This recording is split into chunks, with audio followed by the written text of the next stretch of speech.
श्रीपादराजम शरणम प्रपद्ये. श्रीपादांचा जय जयकार असो. आता कालच्या कथेमध्ये आपण पाहिलं होतं की श्री दत्तप्रभू हे नरसावधानी आणि त्यांच्या पत्नीला त्यांच्या देवघरात प्रगट झालेले दिसले. तिथे त्यांच्यामध्ये आणि त्या नरसावधानी आणि त्यांच्या पत्नीमध्ये संवाद झाला आणि त्यानंतर त्यांनी त्यांना हितोपदेश दिला. आता हा हितोपदेश सर्व दत्तभक्तांना सुद्धा अत्यंत उपयोगी असा आहे. नरसावधानी आणि श्रीपाद श्रीवल्लभ यांच्यामध्ये संभाषण झाले आणि ते संभाषण आपण जसेच्या तसे वाचणार आहोत आणि त्याचं जर काही विश्लेषण करावं असं वाटलं तर मी पुढे करीनच. पण आजच्या भागात फक्त या संभाषणाचा थोडासा भाग आपण ऐकूया, कारण का काही गोष्टी थोड्या थोड्या ऐकल्या तर लक्षात राहतात. एकदम सगळ्या गोष्टी किंवा सगळे प्रश्न आणि त्याची उत्तर जर एकदम लक्षात राहिले तर आपल्याला त्या कळणार नाहीत किंवा आपण लगेच विसरून जाऊ. म्हणून हा जो भाग ज्यांना शक्य होईल त्यांनी ऐकण्याचा प्रयत्न करावा. आपल्याला जी स्वामींनी बुद्धी दिली आहे, कारण का आपण खूप सामान्य माणूस आहोत, त्यामुळे आपल्याला त्यातल्या सगळ्याच गोष्टी कळतील असं नाही, पण त्या समजून घेऊन त्याचा खरा अर्थ जाणून घेतला तरी आपल्या जन्माचं सार्थक होण्यासारखं आहे. नरसावधानी व श्रीपाद श्रीवल्लभांच्यामध्ये देवघरात झालेला संवाद व श्रीपाद श्रीप्रभूंचा उपदेश. प्रश्न: तू कोण आहेस? देवता, यक्ष? आता हा प्रश्न कोणी विचारला असेल तर नरसावधानी. निसंशयाने मी दत्तच आहे. तुम्ही शरीरधारी असल्याने तुम्हाला माझी ओळख पटण्यासाठी मी शरीर धारण केले आहे.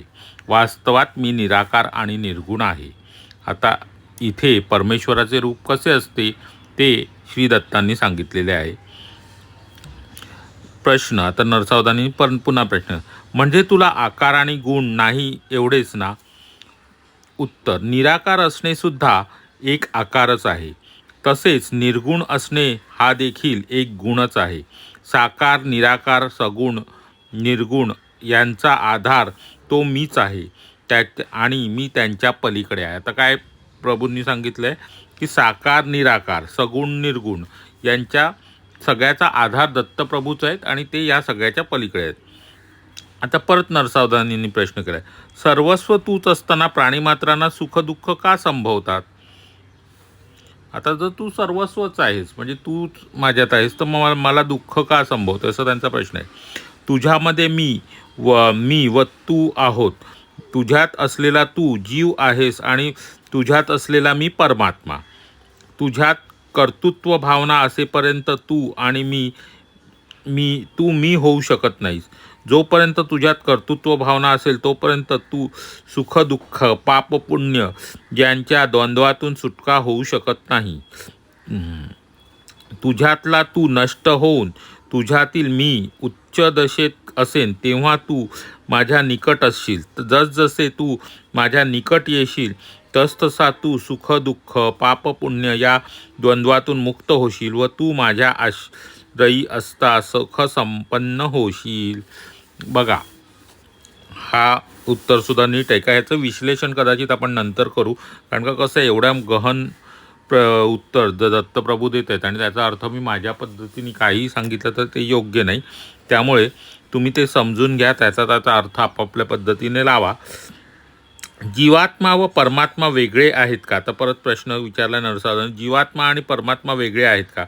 ते काहींचे म्हणणे आहे. जीवात्मा आणि परमात्म्याचे घनिष्ठ संबंध आहेत असे काहींचे म्हणणे आहे. तर जीवच परमात्मा असे काहींचे म्हणणे आहे. त्यातील खरे काय? आता हा खूप गहन प्रश्न आहे. त्याचं उत्तर दत्तप्रभूंनी काय दिलं ते आपण पाहूया. म्हणजे श्रीपाद श्रीवल्लभांनी. आता श्रीपाद श्रीवल्लभ हे दत्ताचे अवतार, त्यामुळे कधी कधी दत्तप्रभू असं आपण पटकन म्हणून जाईन मी. ते समजून घ्या शब्दांच्या किंवा ह्याच्या गोंधळात न पडता. त्याचं उत्तर काय दत्तप्रभूंनी श्रीपादांनी दिलं ते बघा. तू वेगळा व मी वेगळा आहे. मी अशी भिन्नत्वाची भावना असली तरी हरकत नाही. तुझ्यातला अहंकार नाश पावल्यावर आपण दोघे द्वैतात स्थित असता आनंदाची प्राप्ती होईल. तुझ्यात माझ्या आग्रहामुळे सगळे चालत असून तू केवळ निमित्त मात्र आहेस. या तत्वाचे अनुसरण केल्याने सुद्धा आनंद स्थिती पावशील. मोक्षाचा क्षय म्हणजे मुक्ती, मोहाचा क्षय म्हणजे मुक्ती. त्यामुळे द्वैत स्थितीमध्ये असतानासुद्धा तू मोक्षसिद्धी पावशील. तुझ्यात आणि माझ्यात अत्यंत सामिप्य असताना मी तुझ्याद्वारे स्वतःस व्यक्त करतो.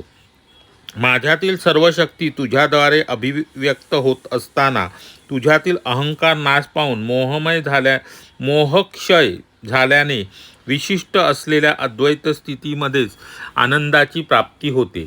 मोह नसल्याने सुद्धा मोह नसल्यामुळे हा मोक्षच होय. तुझा अहंकार पूर्णपणे नाश पावल्याने कर्तृत्वाची भावना नाहीशी होईल. तुझ्यात तू नसून केवळ मी असलेल्या स्थितीत मनाच्या कल्पनेने आकलन न होणाऱ्या ब्रह्मानंदाचा तू अनुभव घेता येतो. म्हणून अद्वैत स्थितीतही मोक्षप्राप्ती करता येते. द्वैत स्थितीत वैशिष्ट्याद्वैत किंवा अद्वैत स्थितीतही ब्रह्मानंद स्थिती मात्र एकच. ती स्थिती मन वाचा यांस अगोचर आहे. ब्रह्मानंद स्थिती फक्त अनुभवता येते.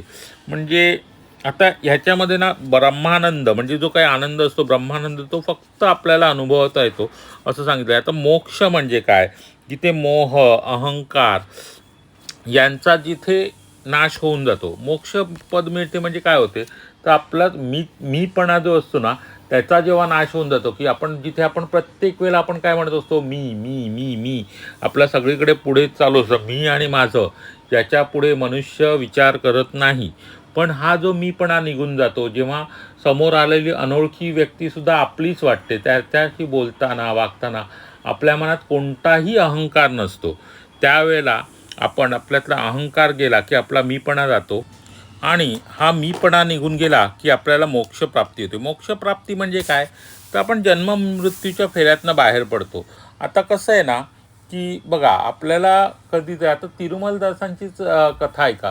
तिरुमलदास जेव्हा अगदी शेवटच्या क्षणाला होते तेव्हा काय झालं तर त्यांनी त्यांच्या घरातलं ते नुकतंच जन्मलेलं गाईचं वासरू ते मळकं वस्त्र खात होतं आणि ते मळकं वस्त्र चघळत होतं आणि ते चघळत असताना त्यांचं लक्ष त्या वस्त्रावर राहिलं आणि त्यांनी प्राण सोडताना त्या वस्त्रावरच त्यांचं लक्ष राहिल्यामुळे त्या वस्त्राच्या त्या मोहात पडले. त्यामुळे त्यांना मोक्ष न मिळता पुढचा जन्म हा परीटाचा किंवा रजकाचा किंवा धोब्याचा जन्म मिळाला अशी कथा. म्हणजे मोक्षप्राप्ती होण्यासाठी किंवा आपलं मीत्व स्वत्व जाण्यासाठी अहंकार जाण्याचं खूप आणि ही जी स्थिती आहे ना ती खूप सिद्ध आणि योगी पुरुषांनाच प्राप्त होते. त्या एका लेवलपर्यंत आपल्याला गेल्यानंतर आपल्याला तो मोक्ष प्राप्त होतो.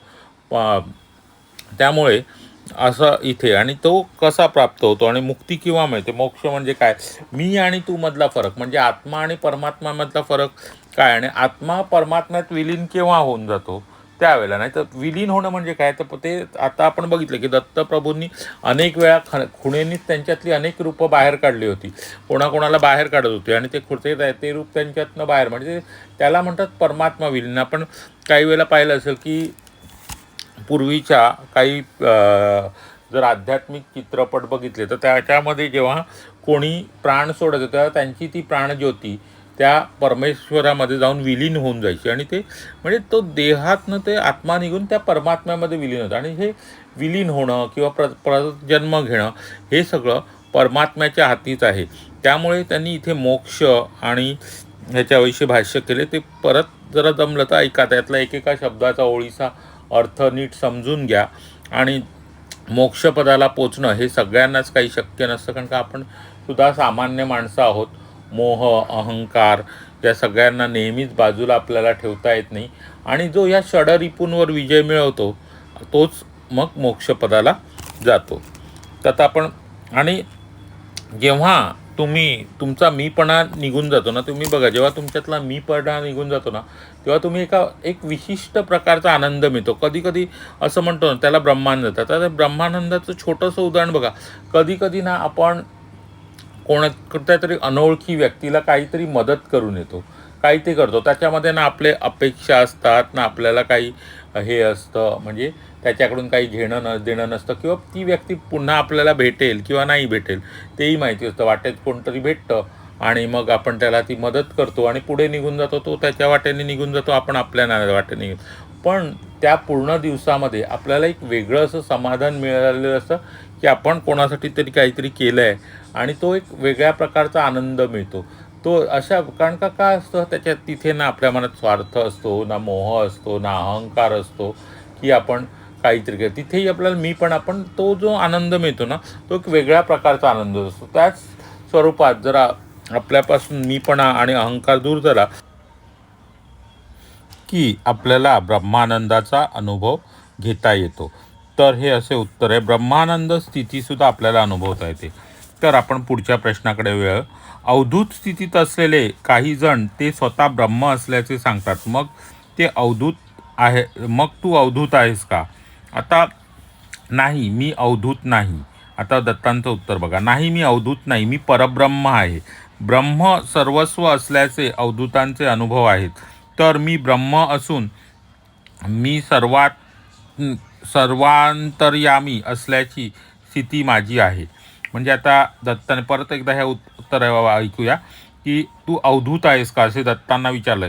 तर ते काय म्हणतात, नाही, मी अवधूत नाही, मी परब्रह्म आहे. ब्रह्म सर्वस्व असल्याचे अवधूतांचे अनुभव आहेत. तू तर मी ब्रह्म असून मी सर्वार्थयामी म्हणजे सर्वार्थयामी असल्याची स्थिती माझी आहे. असं दत्तांचं उत्तर आहे. खूप गूढ आणि गहन उत्तर आहे. त्याचं खरंच अर्थ लावणं काही वेळेला कठीण जाऊ शकतं. पण ऐकून घ्या, त्याचं मनन करा, काय समजून घ्या आपापल्या पद्धतीने. एखादा सद्गुरू जेव्हा आपल्याला भेटतो, जसं ते आता शंकर भटांना वाटेत अनेक गुरु भेटतात, तसा जर एखादा सद्गुरू भेटला, सद्गुरू म्हणजे चांगला गुरु, योग्य मार्ग दाखवणार, तो भेटला तरच आपल्याला या सगळ्या गोष्टींचा बोध होऊ शकतो. आता पुढचा प्रश्न. तरी या किंचित भेदाचे रहस्य मला समजले नाही. आता बघा, अवधूत आणि ब्रह्म यातला काय भेद आहे ते तिरुमलदासांना समजलं नाही. आता बघा, हे सगळे प्रश्न उत्तर का झाली असतील? फक्त तिरुमलदासांनाच बोध व्हायचा आहे का? तर ज्यांना खरंच जाणून घ्यायचं आहे त्यांच्यासाठी सुद्धा ही प्रश्न उत्तर, हा हितोपदेश खूप महत्त्वाचा आहे. समस्त संसार बंधनातून मुक्त झालेले अवधूत माझ्यात लीन होऊन ब्रह्मानंद सुखाचा अनुभव घेतात. त्यांच्यात व्यक्तित्व नाही.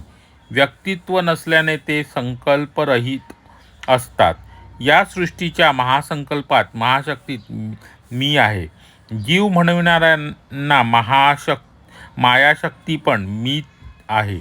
माझ्यात लीन झालेले अवधूतसुद्धा तू परत जन्म घे अशी माझी आज्ञा झाल्यास त्यांचा जन्म घेणे भाग आहे. संकल्पयुक्त सत्यज्ञानानंद स्वरूप माझे आहे, तर संकल्परहित ज्ञानानंद स्वरूप त्यांचे आहे.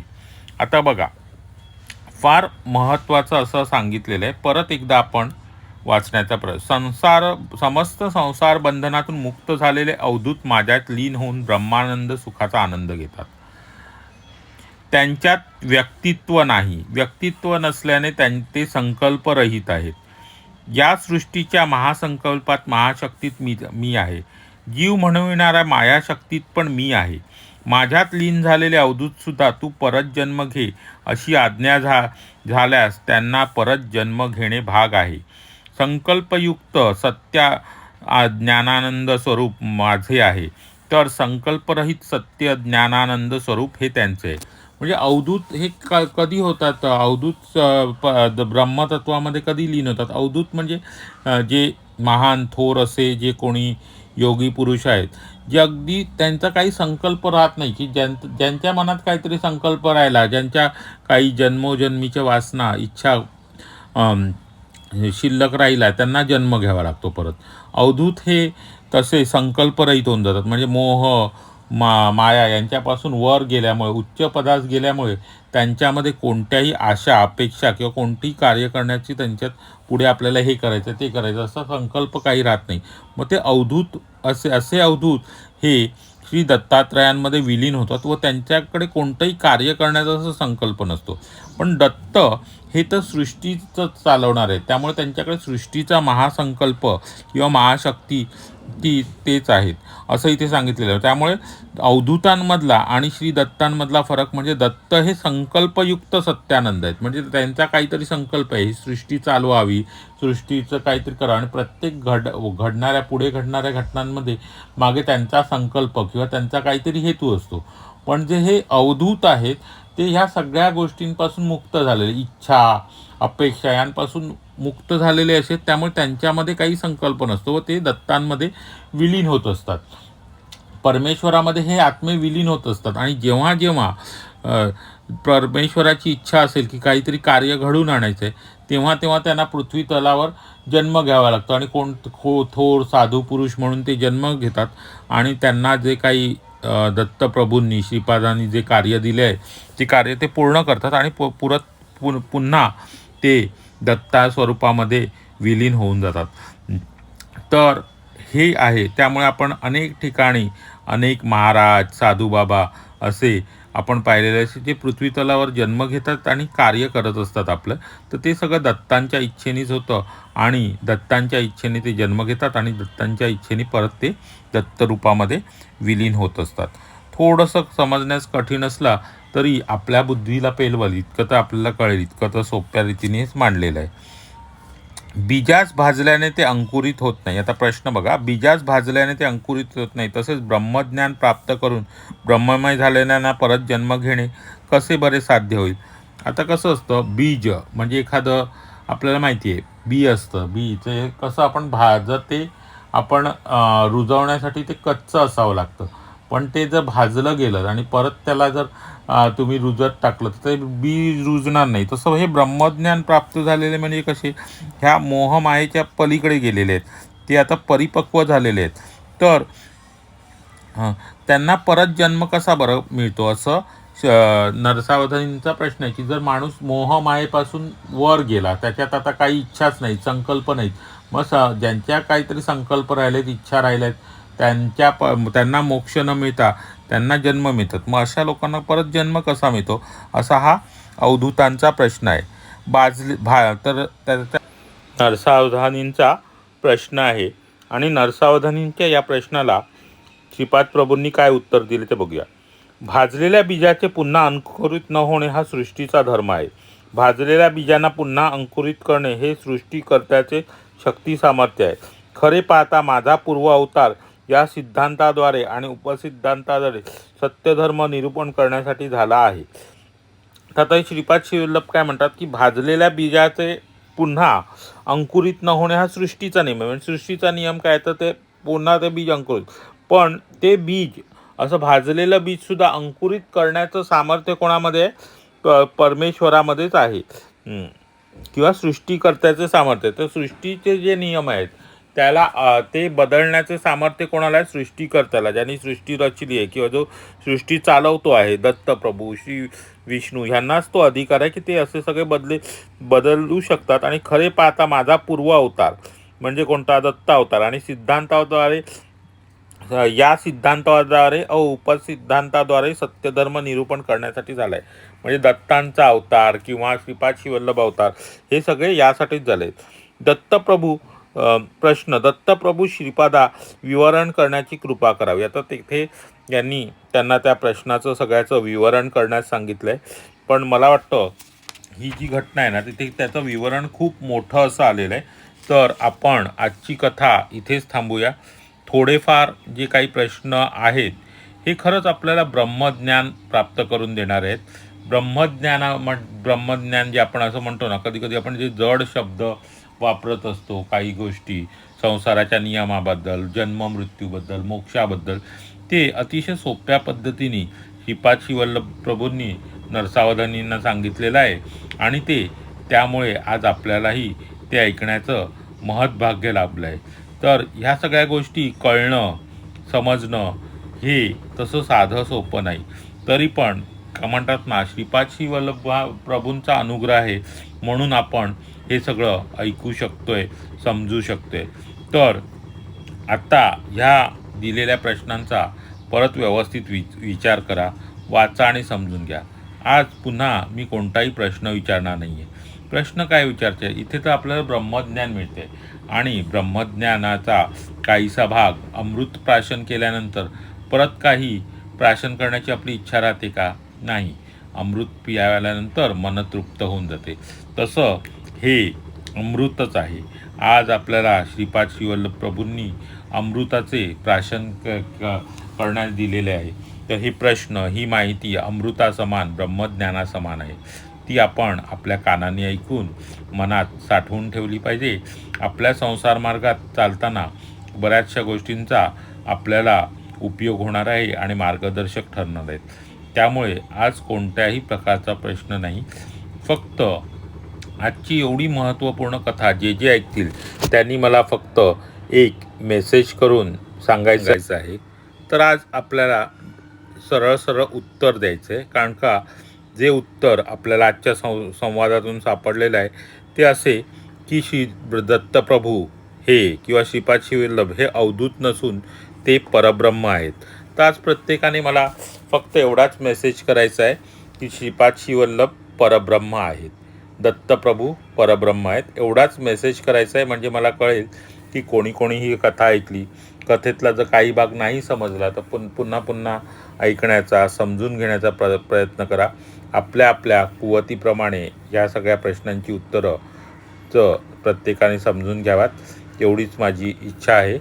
श्रीपाद श्रीवल्लभांचा जय जयकार असो. श्रीपादराजम शरणम प्रपद्ये. तर आजची ही खूप महत्त्वपूर्ण अशी कथा, मार्गदर्शक अशी कथा आपण इथेच थांबवत आहोत.